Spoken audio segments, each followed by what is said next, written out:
Bom dia a todos. Bom dia. Alguns anos atrás, saí dessa porta aqui, mais uns 5 metros, um camarada me abordou e falou o seguinte: eu preciso conversar com você porque eu tenho um problema. Eu tenho boas ideias, eu sei o que eu posso fazer. Eu sou um líder, ele falou. Eu sei o que eu posso fazer, mas eu não consigo trazer as pessoas comigo. Não consigo motivar as pessoas a virem para o meu projeto. Eu disse para ele: bom, se você tem uma boa ideia, mas você não consegue levar as pessoas com você, o que você não é líder.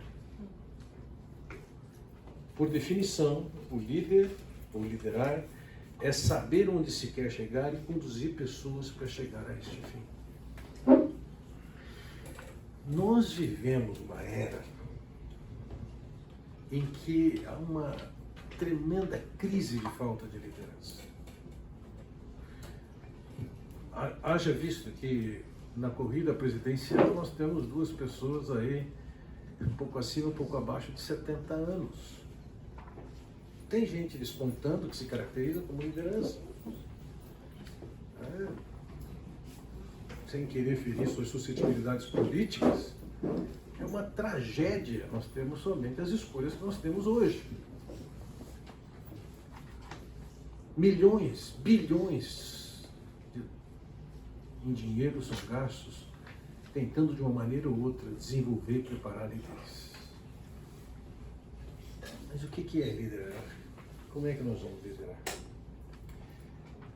Tempos atrás a gente usava o Colégio Rio Branco para nossos serviços, nossa programação. Um belo dia, de sábado para domingo, caiu uma tempestade em Campinas e o rio que está em torno do Rio Branco inundou, chegou a encher uma quadra que tinha lá, era a quadra mais baixa, que era a quadra que a gente usava para os cultos, às 18 horas. Pela manhã, quando nós chegamos, nós pudemos constatar uma lâmina de lama em toda a quadra, dessa altura aproximadamente, 20 centímetros ou mais. Naquela época, a programação da igreja pela manhã era só a escola bíblica, e à noite então tinha um culto. E quando eu olhei para aquilo, algumas pessoas bem aplicadas providenciaram para tirar aquela lama de lá. Nós entramos na aula 9h30, o pessoal foi se virar atrás de Karcher, máquina de alta pressão, rodo, etc. e tal. No intervalo, a gente tinha um intervalo naquele tempo de 15 minutos, das 10h15 até as 10h30, a quadra estava na mesma condição. Fomos para o segundo período, voltei. Um pouco antes, eu estava assistindo uma classe, na verdade tinha acabado de chegar de férias, eu saí um pouco mais cedo da classe e chego naquela quadra, que tem que ser preparada naquela hora, para o culto das 18 horas. E os 3 ou 4 que estavam trabalhando não tinham conseguido fazer nada. Tal o volume de lama que tinha. O que eu vou fazer aqui? E meio que na falta de saber o que fazer, eu fui com eles fazer nada. Tirei meu sapato, minha meia, arregacei minha calça, peguei um rodo e fui lá ajudar a empurrar aquela lama. Para minha surpresa, porque isso não foi planejado, para minha surpresa, o pessoal que começou a sair das classes começou a pegar em rodo, vassoura. Eu vi mulheres que tiraram o sapato, que era um sapato bom, que tiraram a meia e de saia bem arrumada, pegavam em rodo e em vassoura e foram empurrando aquela lama. E eu não me lembro, mas eu calculo que nós acabamos envolvendo, sem chamar e sem desafiar, mais de 40 pessoas. E eu olhando para tudo aquilo, falei assim: meu Deus, o que eu estou vendo? Liderança. não planejei aquilo, não teve nada em consequência de alguma coisa calculada, mas de repente aquelas pessoas me viram ali e falaram, vamos embora. Liderança, precisa saber onde está indo, para levar onde quer, e vai conduzir os outros. Dentro das Escrituras nós podemos ter vários exemplos de líderes, mas eu quero chamar a sua atenção inicialmente, na minha introdução, para uma liderança que se destacou em Atos capítulo 27. Deixa eu contar essa história. Paulo está preso, está sendo levado para Roma, ele apelou, ele quer ser julgado pelo imperador, ele não tinha muita chance de um julgamento isento em Jerusalém. E ele apela para César, ele vai então para Roma, e ele está nesse navio que vai para Roma.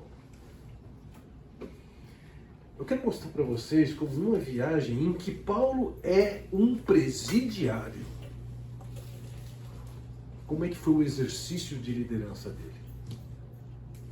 Veja lá, no versículo 3 diz assim: no dia seguinte ancoramos em Sidom, e Júlio, num gesto de bondade para com Paulo, permitiu-lhe que fosse ao encontro dos seus amigos para que estes suprissem suas necessidades.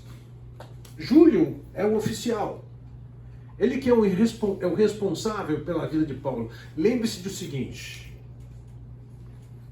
dentro da lei romana, se um policial, um soldado, estava guardando um prisioneiro, se o prisioneiro fugisse, o soldado pagava a pena dele. Agora, imagine isso. O prisioneiro, que é Paulo, recebe de quem é responsável por ele a liberdade de poder encontrar outras pessoas. Que confiança é essa que esse prisioneiro provocou na vida de quem respondia pela sua vida? Ele era capaz de influenciar naquela condição de um simples prisioneiro. Mais adiante, versículo 31. Então Paulo disse ao centurião e aos soldados: se esses homens não ficarem no navio, vocês não poderão ser salvos. Com isso, os soldados cortaram as cordas que prendiam o barco salva-vidas e deixaram cair. Deixe-me explicar o que estava acontecendo aqui. Esse navio enfrentou uma tempestade. Ele está em vias de ir a pique. Eles já lançaram a carga do navio fora, jogaram partes de equipamentos do navio fora. E aqueles homens que trabalham, os marinheiros que trabalham naquele navio, eles estão convencidos de que o navio vai afundar. O navio trazia um bote salva-vidas amarrado nele. E Paulo percebe que aqueles marinheiros que estão mexendo com o bote salva-vidas, eles estão mal intencionados. Ele percebe que aqueles marinheiros querem cair fora do navio. Os marinheiros são os caras que sabem navegar. Existe a parte militar que não é responsável pelo navio, mas é responsável pelos prisioneiros. Paulo lê aquela situação e percebe: esses caras vão fugir e nós vamos ficar sozinhos. Sem saber o que fazer. E Paulo fala para aqueles oficiais: se esses homens não ficarem no navio, vocês não poderão ser salvos. O que os caras fizeram? Cortaram as cordas que prendiam o barco. A ideia é o seguinte: vai ficar todo mundo junto aqui. Ninguém vai fugir aqui. Então percebe o poder de influência dele na liderança dos militares que eram guardiões por tudo aquilo que estava acontecendo, por todos aqueles prisioneiros que estavam sendo levados. Um comentário dele fez com que eles agissem. Ele era um líder. Versículo 34. Agora eu os aconselho a comerem algo, pois só assim poderão sobreviver. Nenhum de vocês poderá um fio de cabelo sequer. Versículo 36. todos se reanimaram e também comeram mal.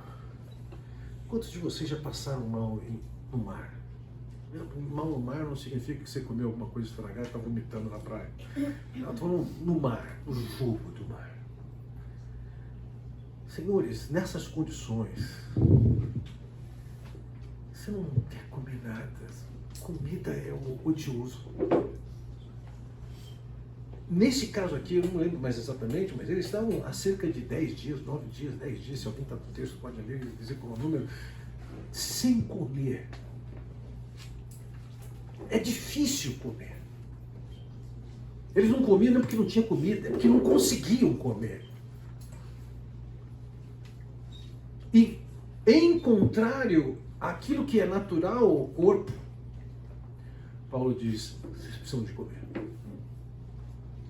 Ele começa a comer o pão e todo mundo, o texto diz, começa a comer também. Liderança. Até contra certos potenciais físicos ele consegue levar os caras na direção contrária. Ele era um prisioneiro. Nessa mesma viagem, versículo 43.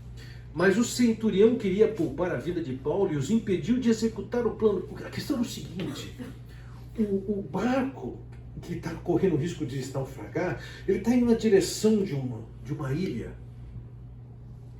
E os caras estão medindo ali. Tantos metros de profundidade, cada vez diminuindo. Os marinheiros têm convicção, e os soldados têm convicção, que o navio vai bater nas pedras. E o que pode acontecer? Os prisioneiros fugirem. Se os prisioneiros fugirem, o que vai acontecer? Os soldados responsáveis vão pagar com as suas vidas pela perda dos prisioneiros. O que os soldados resolvem fazer? Vão matar os prisioneiros. E o que está acontecendo aqui é que o centurião quer poupar a vida de Paulo. E o que ele faz? Impediu de executar um plano. Numa viagem trágica, um homem demonstra, não sendo marinheiro, não sendo militar, um poder de influência brutal em quem está acima dele, com implicações para todo mundo que está junto com ele naquele barco. Isso é liderança. Isso é liderança. Então a pergunta que eu tenho para vocês hoje é: como ser efetivamente um líder que influencia aos que lideram? E quando eu falo em termos de influenciar, quando eu coloco aqui aos que lideram, eu não estou colocando aqui aquelas pessoas que estão debaixo da sua autoridade. Liderar não significa estar numa posição de chefiar. Paulo estava na escala de autoridade daquele navio abaixo de todo mundo. E o exercício de liderança que ele demonstra aqui é que ele está liderando quem está acima dele. No ambiente corporativo, na escola, seja onde for, você pode liderar quem está acima de você, quem está abaixo de você, quem são seus pares ao seu lado. Como é que se pode liderar? Mas eu quero ser mais específico. Como é que você pode liderar espiritualmente? Como é que você pode ser uma pessoa que não somente estimula, motiva, mas leva pessoas a, com mais radicalidade, conhecerem o Senhor e se comprometerem com o Senhor? Eu não estou falando de chefia. Eu estou falando de liderança.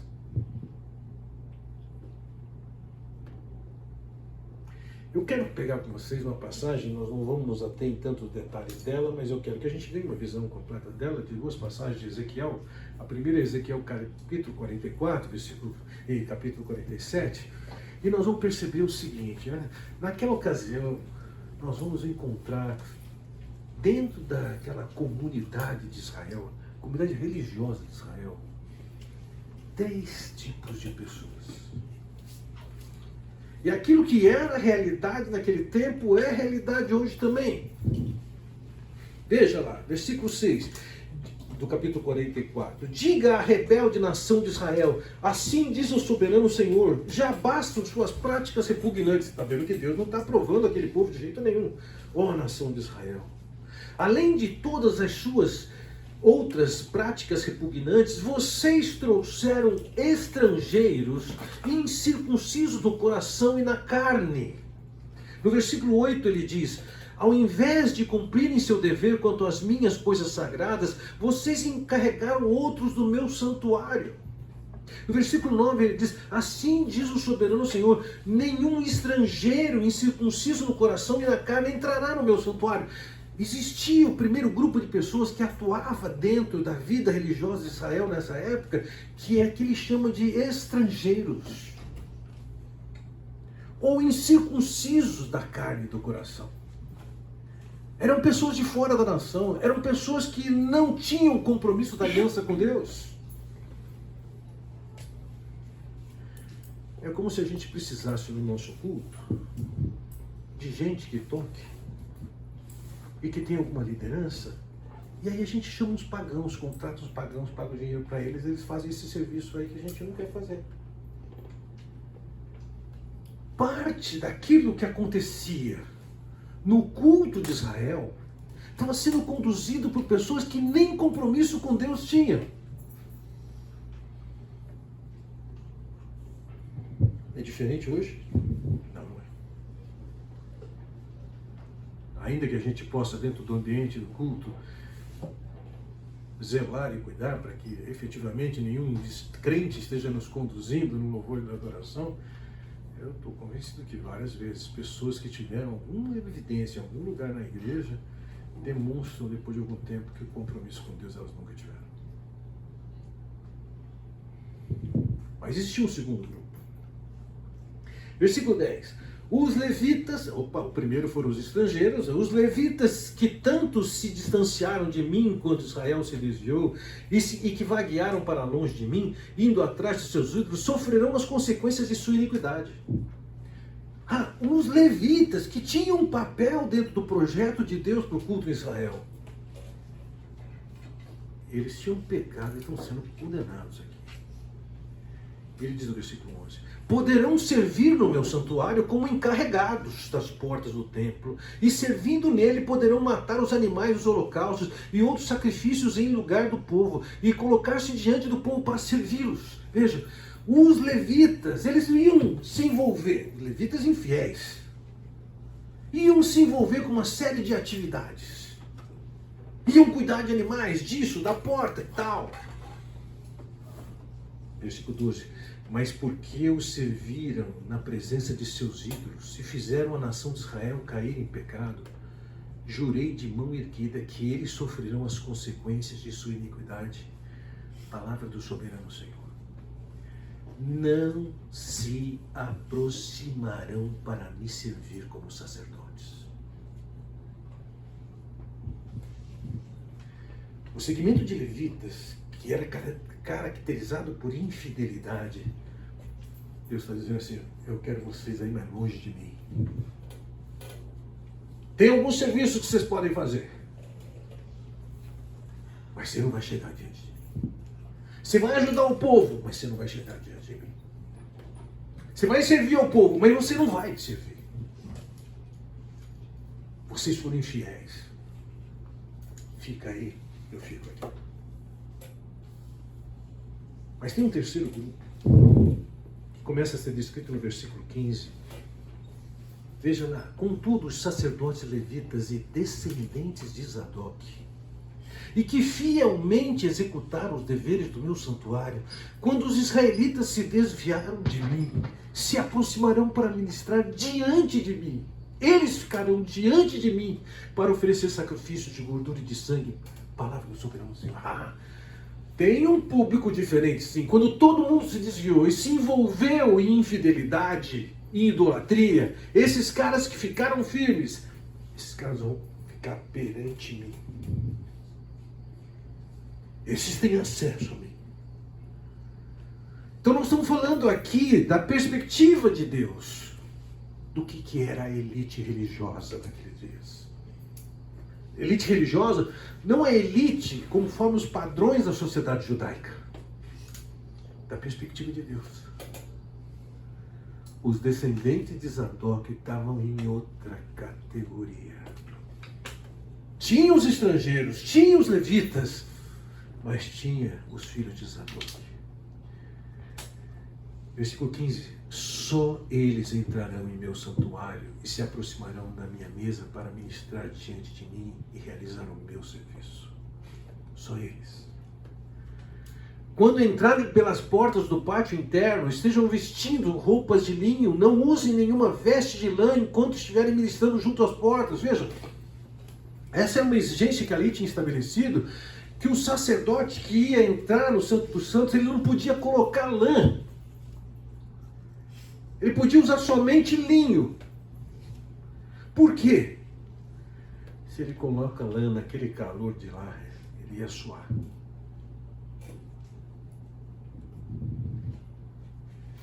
E suor equivale a dizer, se esforçou e trabalhou.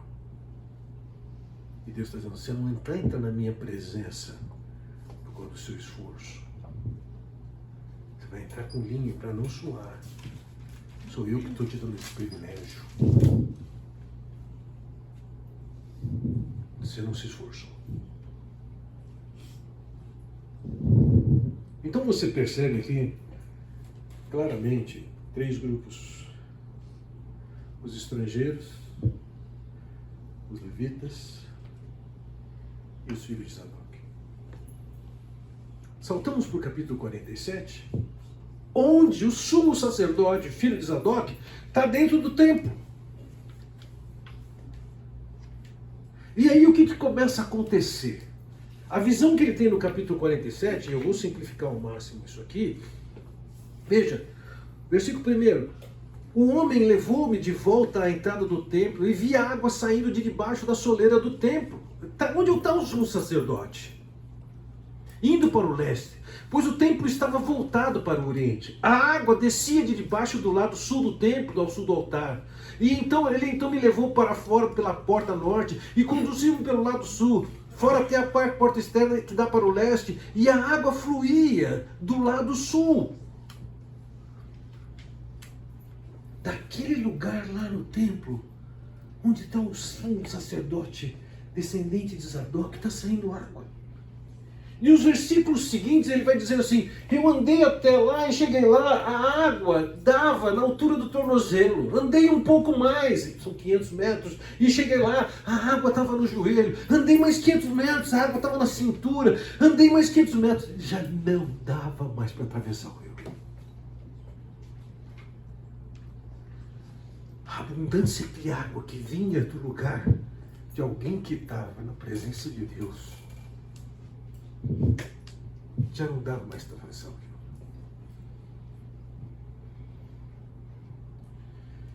Mas não é só isso. Olha o versículo 7. Quando ali cheguei, vi muitas árvores em cada lado do rio. Israel é uma terra árida. A figura do templo é num lugar árido. Mas porque tem um homem lá, descendente de Zadok, que está na presença de Deus, tem água correndo e tem árvore nascendo. Versículo 9. Por onde passar o rio, haverá todo tipo de animais e de peixes. Que tem um homem lá, na presença de Deus, que tem um rio correndo, tem peixe no rio. Versículo 10. Pescadores estarão ao longo do litoral. Versículo 12. Árvores frutíferas. Ainda no versículo 12. Todo mês produzirão, porque a água vinda do santuário chega a elas. Seus frutos servirão de comida e suas folhas de remédio. Porque tem um camarada lá na presença de Deus. Tem água, tem árvore, peixe, tem fruto, tem alimento, tem remédio. Por quê? Porque tem um homem na presença de Deus. É isso que eu estou querendo chamar de liderança. Alguém que tem uma relação com Deus tal que muda o seu ambiente. Não é moldado pelo ambiente. Muda o seu ambiente. As pessoas se colocam em torno dela. Há comida. Há remédio.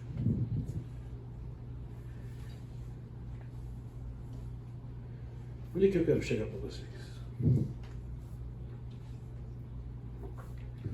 Ontem completou 1 ano e 5 meses que a gente faleceu. Exatos. Nenhum de vocês pode imaginar o que significa isso. Você pode pensar, não, eu imagino. Não, você não imagina. Você não tem noção. Período em que ela estava enferma, eu escrevi 10 textos procurando mostrar para as pessoas o que fazer numa crise assim. Depois que ela faleceu, eu demorei 10 dias para me recompor e escrever outros 10 textos sobre o que fazer agora. Agora veja, desde o começo, a minha orientação foi o Salmo 50, 23. O que me oferece sacrifícios de ações de graças, esse me glorificará. E o que prepara o seu caminho, dar-lhe-ei que veja a salvação de Deus. Esse versículo foi nesse versículo que eu me agarrei. Eu me lembro de uma ocasião, eu fui criado na beira de praia e, como jovem adolescente, pude cometer uma série de absurdos e riscos. Eu lembro uma ocasião que estávamos com uns amigos no Guarujá e tinha umas rochas. E a aposta que nós fizemos é o seguinte: quem é que vai correr até lá, agarrar na rocha, e quando o mar vir, vai aguentar o tranco. E na hora que o mar deu uma recuadinha, eu corri até lá, e tinha uma rocha que era mais ou menos assim. Naquilo eu vejo o mar chegando, eu seguro aquela rocha. E quando o mar passou por mim, rindo, meu corpo parecia um papel na frente do ventilador. Mas eu cravei meu dedo naquela pedra. Minha roupa, por ter sido desbalançado, foi rasgada pela pedra. Mas eu agarrei naquela pedra.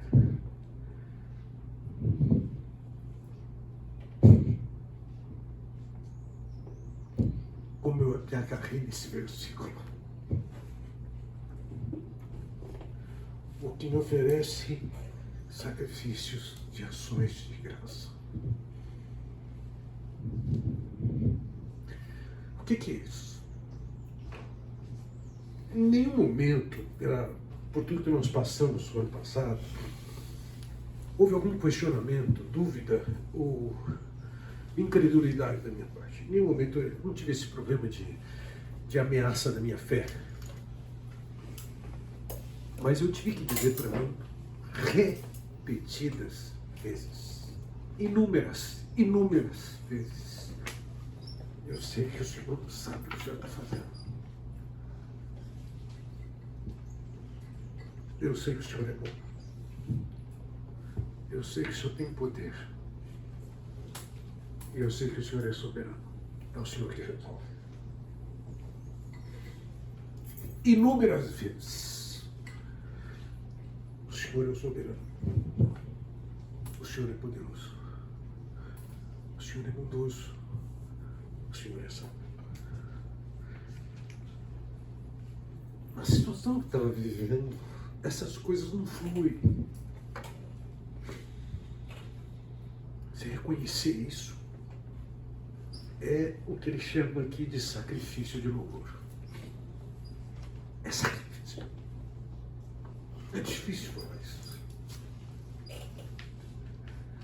É difícil falar que ele é bondoso quando você não está vendo a expressão de bondade naquela hora. É difícil falar que ele é poderoso quando você não está vendo a cura.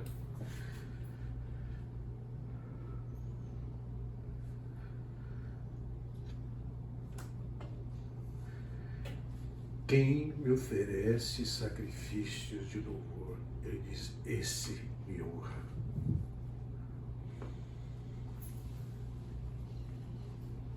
Vivi uma experiência com um amigo em que alguém contou uma mentira e colocou a mentira como ele responsável, como se fosse verdade. E quando ele descobriu que a pessoa tinha falado e apontado que teria sido isso que ele disse, ele me ligou. Fernando, estou sabendo disso, estou te ligando para esclarecer. E eu falei assim, Luiz, você não tem para esclarecer. Não, Luiz, não. Eu sei quem é você. Eu sei que você jamais falaria isso. Mas deixa eu explicar, não tenho o que explicar. Você está acima da insinuação ou acusação que a pessoa fez. Você não vai me explicar nada. Se tem alguma coisa que eu sei desse fato, é que você não falou o que ela falou. Você não fez o que foi dito. Ponto. Quando eu tratei com o Luiz diretamente essa conversa, ou mesmo com o terceiro, se alguém viesse me falar diretamente, o Luiz falou isso, e falasse para mim assim, não acredito. Eu conheço o Luiz. Não acredito. Ao não aceitar um monte de mentiras e ficar com a convicção que eu tinha de quem era o Luiz, eu estava fazendo o que com o Luiz? Eu estava honrando. Quando as evidências parecem contrárias, parece que Deus não é tão bondoso, parece que Ele não é tão poderoso. Você fala, não, mas Ele é. Não está aparecendo, mas Ele é. Não estou provando, mas Ele é. Deus está dizendo, quando você assume essa posição, você está me honrando.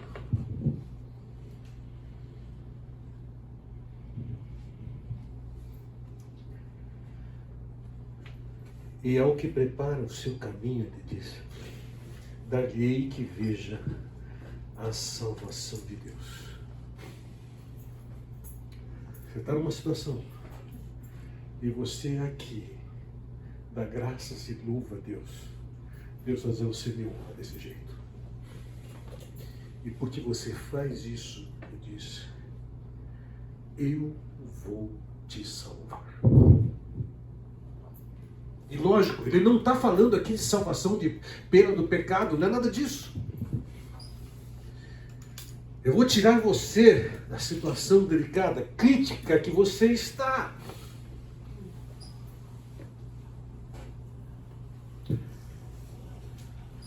Passamos por águas tumultuosas ano passado. Sacrifício de gratidão foi a tônica, cuja implicação maior era a honra a Deus. E ali eu tinha uma promessa, eu vou te salvar. Passados 1 ano, 5 meses e um dia depois que a Jane faleceu, hoje, quando eu olho para trás, eu vejo algumas coisas.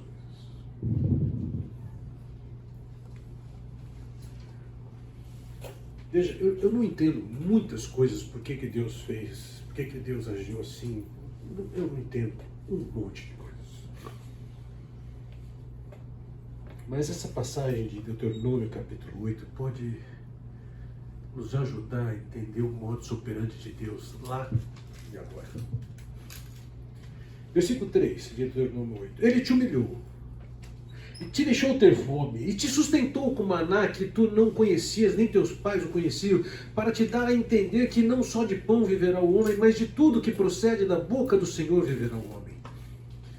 versículo 15, que te conduziu por aquela grande e terrível deserto, de serpentes abrasadoras, de escorpiões e de secura, em que não havia água, e te fez sair águas da pedreira, que no deserto te sustentou com maná que teus pais não conheciam, para te humilhar, para te provar e afinal te fazer bem. Passados 15 meses, tem hora que eu olho para a minha vida e falo assim, meu Deus, é a minha vida ou é outra vida? Eu tenho provado a bondade material de Deus, bondade materializada de Deus de uma maneira que eu nunca provei. De diversas maneiras. Há coisas que eu perdi que eu estou recuperando. Sabe, tem coisas que você perde ao longo da vida. De repente você deixa de fazer uma coisa, você deixa de provar uma coisa. Tem coisas que eu perdi há muito tempo, tem coisas que eu perdi na pandemia, não consigo identificar onde. Tem coisas que eu perdi no meu Covid, tem coisas que eu perdi com a morte da Jane. E vira e mexe, eu falo, não lembrava disso, não conhecia isso. Tá de volta, tinha esquecido disso.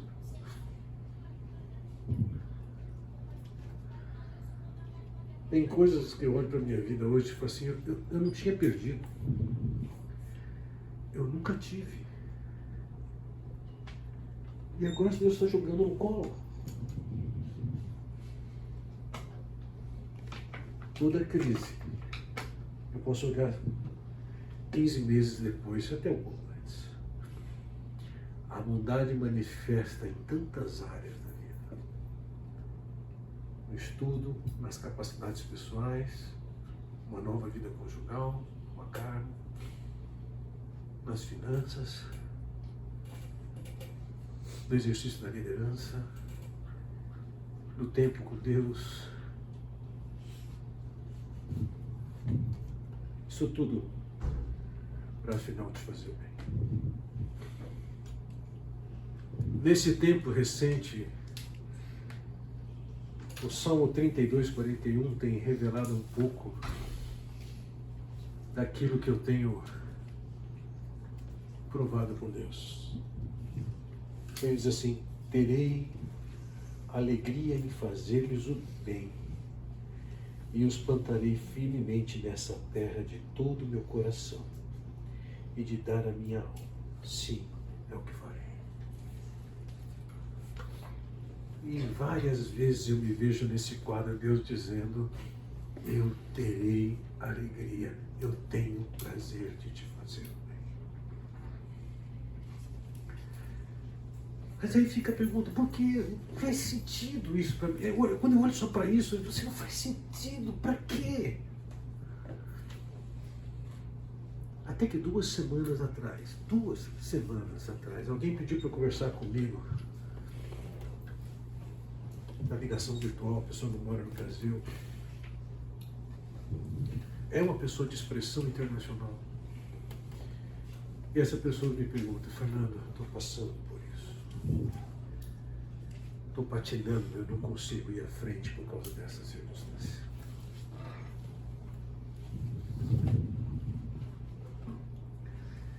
Eu posso contar para você a minha experiência nesses 15 meses. Ofereci sacrifícios de gratidão. Para Deus isso é uma honra. E Deus me socorreu e me salvou. O caminho para você é o mesmo.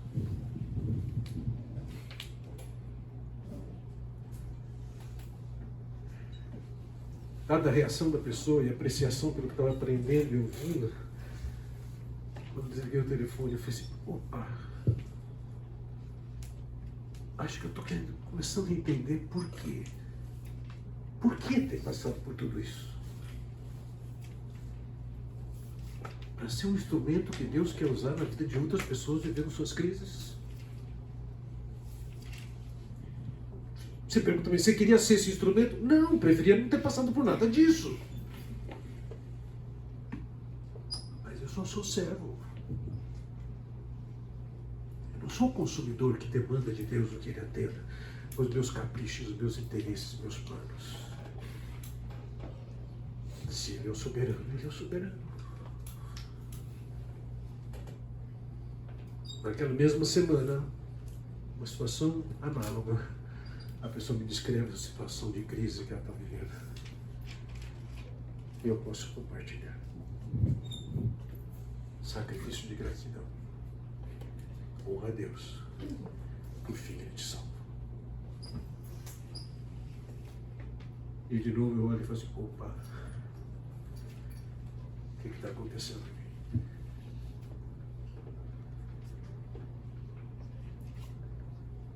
Mateus capítulo 5 diz o seguinte: vós sois o sal da terra. Ora, se o sal vier a ser insípido, como lhe restaurar o sabor? Para nada mais presta senão para, lançado fora, ser pisado pelos homens. Nós conhecemos hoje vários usos do sal. E nos tempos bíblicos existiam alguns usos específicos do sal. Um deles é que pastores que trabalhavam no campo cuidando de animais, numa terra árida,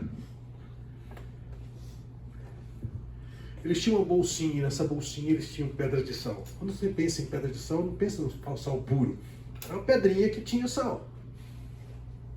Então, quando os pastores estavam no campo, eles pegavam aquelas pedrinhas e ficavam chupando as pedrinhas. Isso tinha duas contribuições. A primeira delas é que o sal ajudava a manter o líquido no corpo. O sal, ele é hidrófilo. Atrai o sal, a água. Se ele chupava, a transpiração ia ser menor. Preventivo contra a desidratação.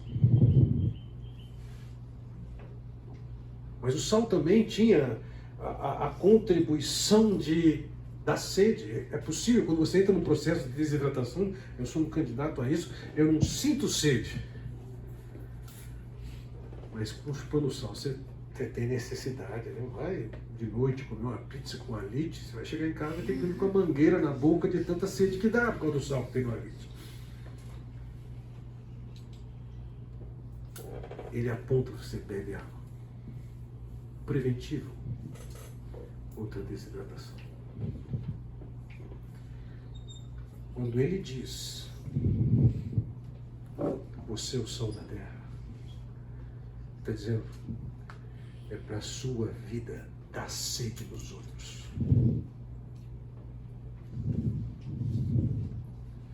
É para as pessoas olharem para você e falarem, eu quero essa vida. Olharem para você e falar assim, me fala mais do seu Deus. Enquanto a gente não tem a experiência genuína com Cristo, o estrangeiro na casa, enquanto a gente é simplesmente um levita infiel, não tem esse resultado.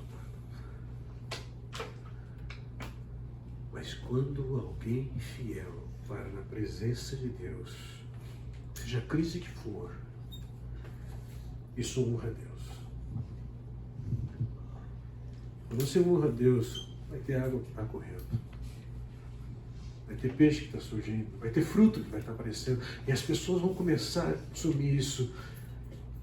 Isso é liderança espiritual. Isso é liderança espiritual.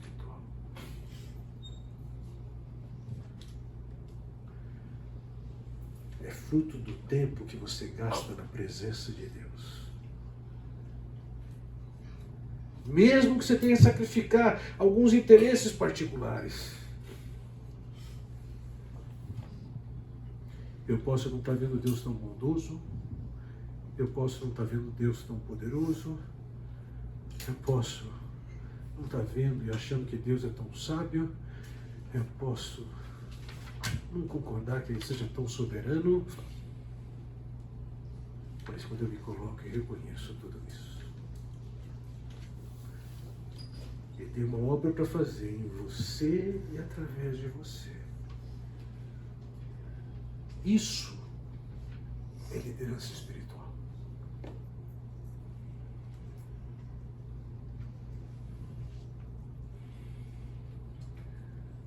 O que Deus mais quer de vocês como líderes não é outra coisa que não seja um coração devotado a Ele. Que não se deixe seduzir por nada do que está sendo dito aqui. As propostas que são tantas na idade de vocês, para você desviar como levita. Mas quando você decide honrá-lo, você é o cara. Você é a garota que eu quero. Eu quero usar você. Talvez não seja do jeito que você gostaria. Mas daí você não é o Senhor, não é o soberano.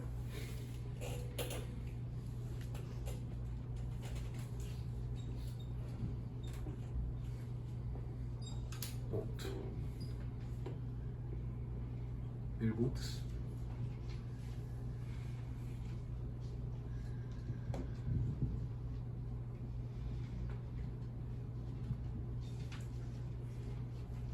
Nenhuma pergunta? Tomara, Deus, que vocês cresçam em ser líderes na presença de Deus. Não chefes.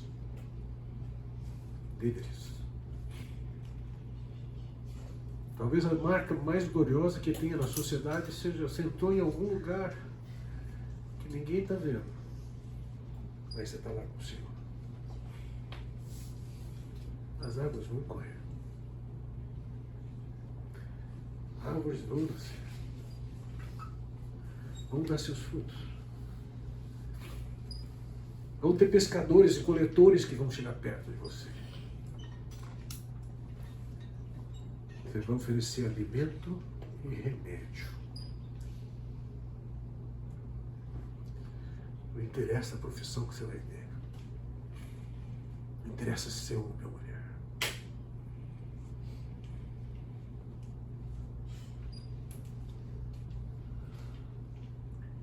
É para você. Isso é para cada um de vocês. Eu imagino que daqui a algum tempo poderá se olhar para alguns de vocês e falar assim, acho que é um estrangeiro que está vendo isso. Oh, não, eu sou um levita. Mas ao longo do tempo se vê quem são os filhos de Zadok. Que tinha a reprovação de todo aquele grupo, mas que tinha a aprovação de Deus. Vamos orar. Pai Celestial e bondoso, quero te dar graças pela oportunidade de estar com esses irmãos compartilhando da história que o Senhor desenha e que o Senhor faz acontecer. Eu só tenho a te bendizer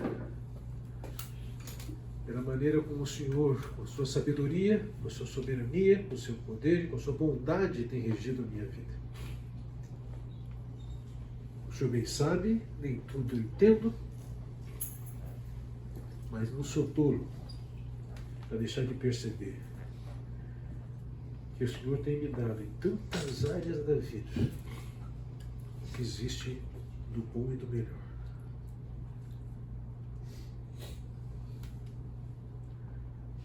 Que o exemplo de Paulo, o exemplo de Zadok, esse meu pequeno exemplo, seja uma motivação para sermos líderes, efetivamente, que buscam a tua presença, que crescem na tua presença, que acabam por ser instrumentos conforme o Senhor quer, onde quer que seja, fazendo o que quer que seja. É o que eu oro no nome do Senhor Jesus Cristo. Amém. Deus abençoe você.